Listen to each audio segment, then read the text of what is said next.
ওই সময় আপনারও নিয়ন্ত্রিত ছিলেন, আপনারও কিন্তু এত কথা বলতে পারতেন না।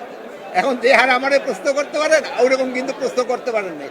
কোন স্বরাষ্ট্রমন্ত্রীকে আপনি এতভাবে গিয়ে জোরে কথা বলতে পারছেন? পারেন না। নির্বাচনের সাথে এটা সম্পর্ক না, যে আইন শৃঙ্খলা পরিস্থিতি আপনারা সবসময় বলেন যে কন্ট্রোল করে না। দেখেন আপনারা এখানে কয়জন সাংবাদিক, এই কয়জনের কথাটা বন্ধ করতেই কিন্তু অনেক সময় লেগে যায়। তো দেশের পুরো আইন শৃঙ্খলা 18 কোটি লোকের আইন শৃঙ্খলা রক্ষা করা কিন্তু একটা ডিফিকাল্ট কাজ। আপনার কথা বন্ধ করতে সময় লেগে যায়। এখানে আমি তাদের সাথে মত বিনিময় সভায় আমি যেটা দেখলাম, তাদের প্রিপারেশন বেশ ভালো, এবং তাদের যে প্রিপারেশন, এই প্রিপারেশন মতো কাজ আগিয়ে গেলে আমাদের নির্বাচনটা হবে খুবই সুষ্ঠু, উৎসব মুখর এবং একেবারে ফেয়ার। এখানে কোনো ধরনের কোনো অসুবিধা হবে না। এখন এই ব্যাপারে সবার সাথে সবার একটা সহযোগিতা রয়ে গেছে, ঠিক আছে। এখন আপনারা দেখেন, এখন হলো যে নির্বাচনকালীন যে সহিংসতাগুলি হচ্ছে, এটা হচ্ছে কিন্তু অনেক সময় নিজেদের দলের ভিতরে। আপনারা যখন আপনি কোন কিসে কাজ করেন? হ্যাঁ, চ্যানেল 24। চ্যানেল 24 থেকে আমরা তো বলছি যে একজন প্রতিনিধি আসবে, কারণ আপনারা দুইজন প্রতিনিধি চলে আসছেন। একজনে বলছেন ভাই আপনি চলে যাবেন, বা আপনি বলছেন না আমিও চ্যানেল প্রতিনিধির প্রতিনিধি। আপনারা ওখানে দুইজনেই মারামারি শুরু করে দিচ্ছেন।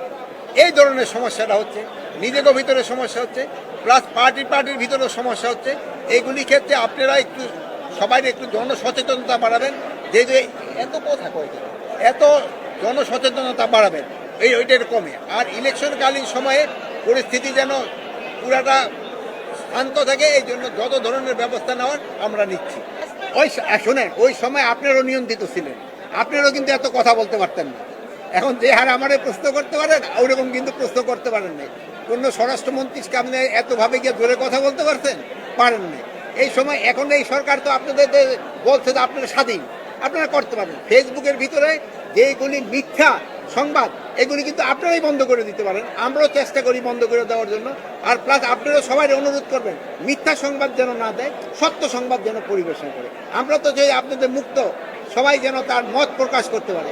আপনারা মত প্রকাশ করেন, সত্যি মত প্রকাশ করেন।